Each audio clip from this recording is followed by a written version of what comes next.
नमस्कार दोस्तों, स्वागत है एक बार फिर से हमारे YouTube चैनल स्टडी रैंक पे। मैं सरिता एक बार फिर से आपके लिए लेकर आई हूँ एक विशेष टॉपिक शब्द रचना के बारे में कि शब्द का जो वर्गीकरण है वो किस आधार पे किया गया। ये तो मैंने आपको पिछले वीडियो में बताया था। इस बार हम वीडियो में लेकर आए हैं रचना, संगठन या फिर बनावट के आधार पर शब्द के भेद। तो रचना के आधार पर शब्द के कितने भेद होते हैं? रचना के आधार पर शब्द के 3 भेद होते हैं, रूढ़ शब्द, योग रूढ़ और यौगिक। तो देखिए ये जो रूढ़ शब्द है ये क्या है? रूढ़ शब्द पिछले वीडियो में हमने आपको बताया है। ऐसे रूढ़ शब्द क्या है? वे शब्द जिनके 2 सार्थक खंड ना किए जा सके। ऐसे शब्द जिन्हें 2 सार्थक खंडों में तोड़ा ना जा सके। जैसे मैंने क्या बोला? ऐसे शब्द जिनके 2 सार्थक टुकड़े ना किए जा सके। तो जैसे मैंने शब्द लिया हाथ। अब बताइए, हाथ शब्द के 2 सार्थक टुकड़े किए जा सकते? नहीं किए जा सकते। जैसे हा और था 2 टुकड़े किए मैंने, तो क्या इसका कोई अर्थ है? न था का कोई अर्थ है, न हा का। इस तरीके से यानी कि इसका कोई अर्थ नहीं है। ऐसे शब्द जिनके 2 सार्थक टुकड़े ना किए जा सके। हाथ है, बल है, जल है, तुम, आप, हम, हमारा, तो इन शब्दों के सार्थक टुकड़े नहीं किए जा सकते। दूसरा होता है हमारा योग रूढ़ शब्द। तो योग रूढ़ शब्द क्या होता है? योग रूढ़ जो योग से बनते हैं, जो 2 शब्दों के योग से बनते हैं, या 2 से अधिक। जैसे जो शब्द 2 या 2 से अधिक शब्दों के योग से बनते हैं और क्या होते हैं, वे अर्थ में विशेष होते हैं। वे एक विशेष अर्थ के साथ आते हैं। मतलब अगर आप सिर्फ एक लाइन में याद करें तो जिनका कोई तीसरा अर्थ निकलता हो। ऐसे शब्द जो 2 शब्दों के योग से बनते हैं लेकिन उनका क्या तीसरा अर्थ निकलता हो। क्या हो? जिनका तीसरा अर्थ निकलता हो। अब बस इतनी बात याद रखो कि जिनका तीसरा अर्थ निकलता हो। जैसे मैंने शब्द लिया खग। खग का मतलब होता है आकाश में विचरण करने वाला या पंकज। पंकज क्या होता है? कीचड़ में खिलने वाला। तो जैसे कीचड़ में पंकज, पंकज किसे कहते हैं? कीचड़ में खिलने वाला। लेकिन कीचड़ में खिलने वाले को हम लोग क्या कहते हैं? एक विशेष अर्थ क्या निकला? कीचड़ में खिलने वाले का एक विशेष नाम निकला। क्या नाम निकला? पंकज। तो इस तरीके से एक विशेष अर्थ के साथ आया।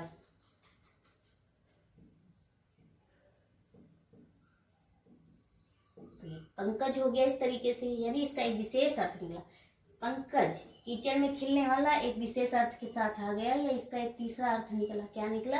पंकज। इसी तरह दशानन, जिसके 10 सिर हो, 10 सिर को धारण करने वाला। अब दशानन का मतलब किससे? रावण से है। ठीक है।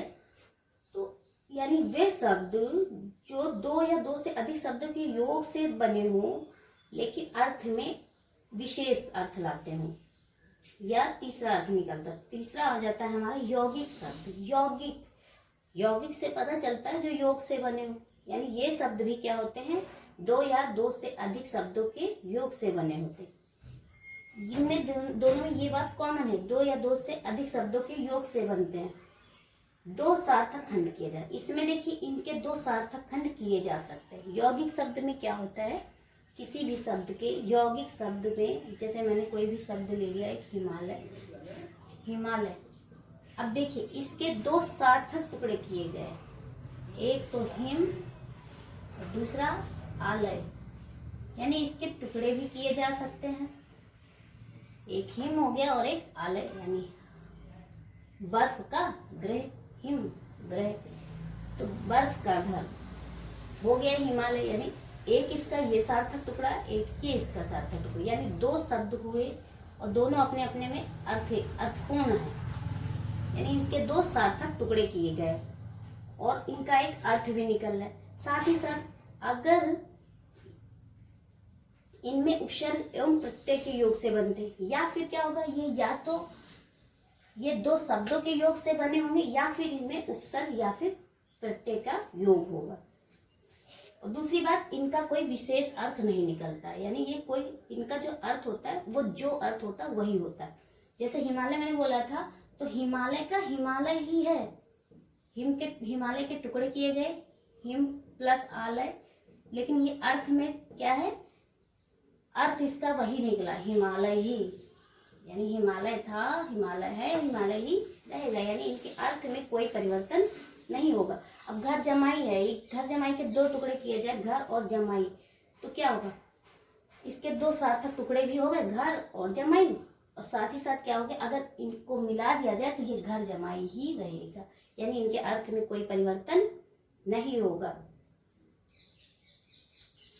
सिर्फ इन दोनों में आप ये बात ध्यान देने योग्य है, तीसरा अर्थ निकलता हो, इसका क्या है, जिनका कोई तीसरा अर्थ ना निकलता हो बस।